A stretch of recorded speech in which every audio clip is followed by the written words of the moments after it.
Ya, terima kasih Anda masih bersama kami. Bagi Anda yang baru saja bergabung, kami hadirkan kembali 3 berita utama hari ini. Harga beras kian mahal, beras oplosan, beras lama, dan beras medium laris di pasar induk Brebes karena harganya murah.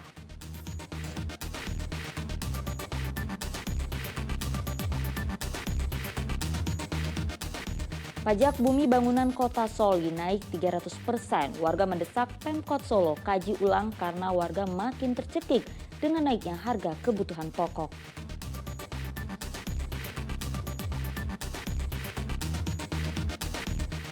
Di tangan seorang pekerja bangunan di Kabupaten Klaten, limbang bambu disulap menjadi cangkir cantik bernilai ekonomi tinggi.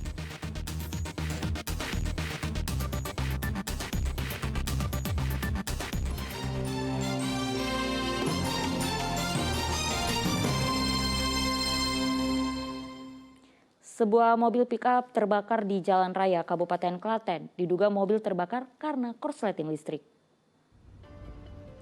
Kebakaran mobil pickup ini membuat Jalan Raya Ceper Terucuk di Desa Kujon, Kecamatan Ceper macet. Saat itu mobil yang dikemudikan Usmani tengah melaju dari Terucuk ke Cepet. Namun tiba-tiba muncul percikan api di mesin mobil. Pengemudi mobil langsung menyelamatkan diri. Api menghanguskan seluruh mobil karena pemadaman hanya dilakukan pemilik mobil dan warga sekitar. Diduga kebakaran karena korsleting listrik pada mesin mobil.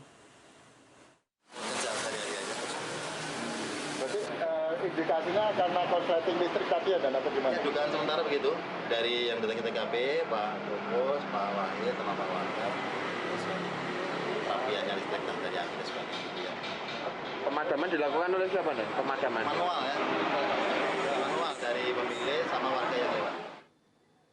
Ya, kenaikan harga beras yang tak terkendali dimanfaatkan distributor nakal untuk mencari keuntungan dengan mengoplos beras lama dengan beras medium. Meski demikian, beras oplosan ini digemari warga lantaran harganya murah. Para pedagang beras di tikungan Pasar Induk Brebes tidak malu-malu menjual beras oplosan yang dipasok dari distributor. Pedagang mengaku beras oplosan ini justru laris terjual karena harganya murah, Rp11.000 per kilogram. Beras oplosan menurut pedagang merupakan beras campuran beras lama atau reject dengan beras medium. Itu pun jujur beras reject sama beras asli campur. Itu yang medium ya? Medium. Yang premium. Kalau premium di saya pas sedang habis itu nyampe 12.5. Sekarang adanya paling murah, paling sedang 12.300 per karung 25 kg. Kehadiran beras oplosan menjadi pilihan alternatif bagi warga karena sulit mendapatkan harga beras medium dan premium yang terjangkau untuk kalangan masyarakat kurang mampu. Hari ini naik terus Pak, nggak ada yang kurang. Yang paling 270 aja berapa jelek, banyak penilnya. Itu yang medium ya?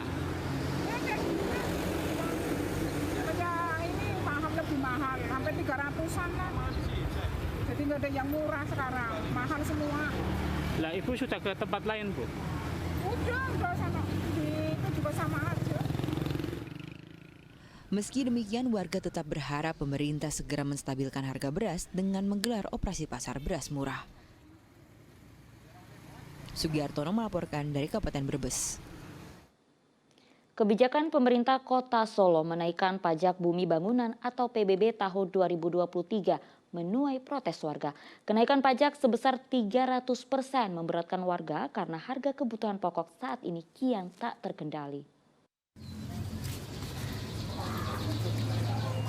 Gama Setiorini, warga tipes Kota Solo, hanya bisa mengelus dada begitu menerima tagihan pajak bumi bangunan atau PBB tahun 2023.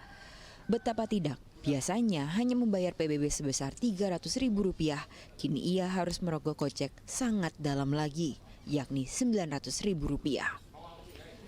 Gama seperti tidak habis pikir dengan kebijakan ugal-ugalan pemerintah Kota Solo yang menaikkan PBB di tengah tercekiknya warga dengan harga sembako yang kian tak terkendali. Tidak tanggung-tanggung, PBB naik sebesar 300% dibandingkan dengan tahun 2022. Kenaikan ini dirasa warga tak adil karena tidak dilakukan secara bertahap. Stimulus itu bisa dibilang bagi mereka yang tahu ya. Kalau misalnya di sini juga sudah ada stimulusnya maksimal berapa, hanya saja nanti di ACC berapa kan kita juga nggak tahu. Kenaikan 300%, kita pengajuan stimulusnya nanti hanya di ACC 5% kan sama juga bohong. Dan stimulus kan mungkin ada beberapa syarat, salah satunya adalah surat keterangan tidak mampu. Siapa sih yang mau dibilang tidak mampu? Dan maaf, mungkin kalau saya mengajukan surat kemampuan tidak mampu malah dipertanyakan gitu ya. Warga lain seperti Ahmad Sigit hanya bisa pasrah dengan kebijakan ini. Namun ia berencana mengajukan pengurangan nilai pajak sehingga tidak memberatkan. Yang merasakan langsung rakyat biasa, bukan pejabat. Yang pejabat podo-podo dewene ditekoni apa podo baul. Podo-podo tekan karo wargane piye, misal tak naike gelem ora ya tak gelem ya. Solusine piye aja tekan sesama pejabat lah gitu. Ini kan ada stimulus ya Mas, itu tanggapannya seperti apa? Apakah nanti ada pengajuan atau Iya, misal nggak kuat apa keberatan pengajuan. Di tempat terpisah, Wali Kota Solo membenarkan kebijakan kenaikan PBB tahun 2023. Namun Pemkot Solo memberikan stimulus dan mempertimbangkan pengurangan pajak pada warga yang mengajukan pengurangan atau diskon. Warga itu harus diedukasi. Stimulusnya itu loh, sampai sekarang belum ada berita stimulus. Maksudnya penyampaian ke warga itu belum nyampe karena warga sudah dikejutkan dengan berita kenaikan. 80% itu ya Mas? Iya, 80% loh. Misalnya, saya sampaikan kita kasih contoh nanti naik piro, stimulusnya piro. Nanti kalau masih berat, ada bisa pengajuan. Jadi loh, infrastrukturnya udah jadi kayak gini. Maksud NJUP-nya nggak tahu. Itu yang dirugikan semua. Pemkot Solo menaikkan PBB guna meningkatkan target pendapatan asli daerah tahun 2023. Warga berharap Pemkot Solo meninjau ulang kebijakan ini karena dilakukan tanpa sosialisasi. Heri Prasetyo melaporkan dari Kota Solo.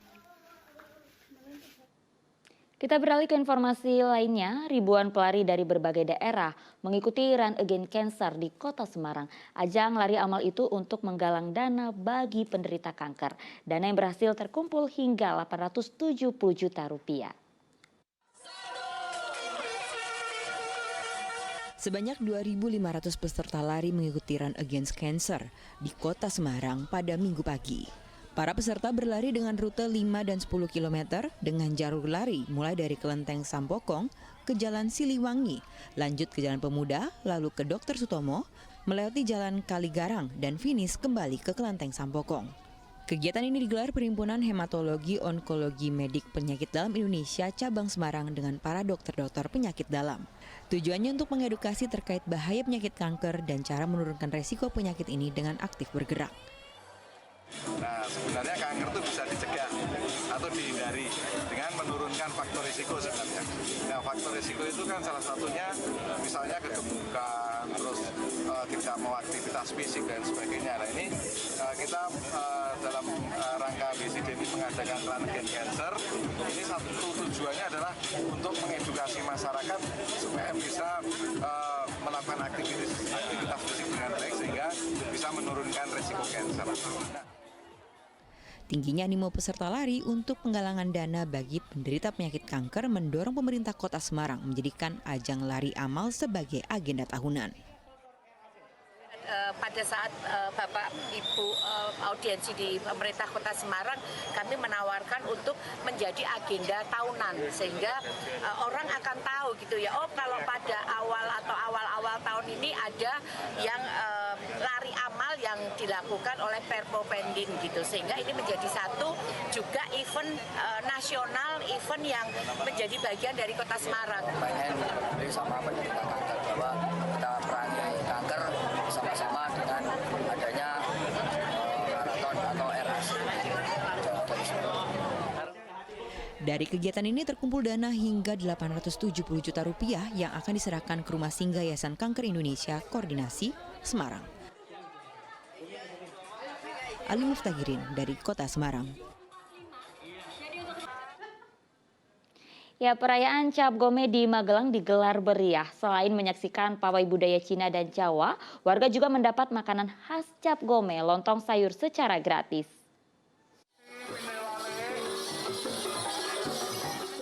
Pawai budaya mewarnai perayaan Cap Gomeh di alun-alun dan kampung pecinan Kota Magelang. Ada atraksi barongsai hingga tarian budaya Jawa memeriahkan perayaan ke hari 15 setelah Imlek. Kemeriahan perayaan Cap Gomeh dirasakan warga. Selain menyaksikan pertunjukan, warga juga dibagikan makanan gratis berupa lontong Cap Gomeh.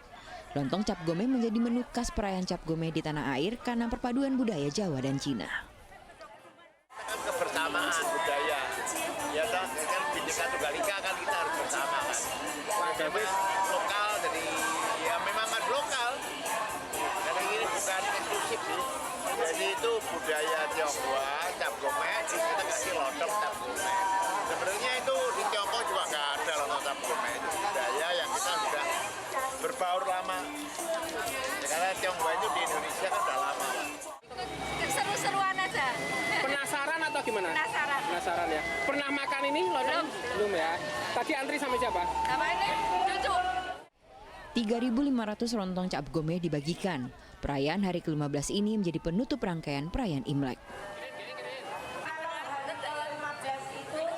Wahyu Diono melaporkan dari Magelang.